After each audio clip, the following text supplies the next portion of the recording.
həmişə atam deyərdi ki, özündən yuxarı baxma, özündən aşağı bax, çünki səndən də pis vəziyyətdə yaşayanlar var. İndiki dövrdə bilmirəm vallah necədir. Mən yenə o prinsiplə gedirəm.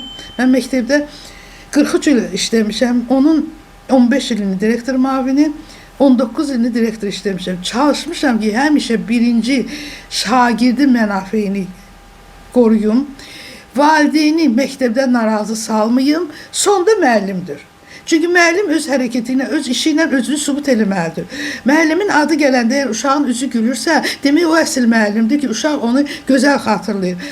Və bunu müəllimlərə aşılamağa çalışırdım. Çalışırdım ki, müəllimlər uşaqlara öz doğma balası kimi yanaşsın. Hətta bir dəfə belə bir şey oldu ki, bir uşaq nəsə narazılıq eləmiş, nəsə müəllimlə problem yaratmışdı.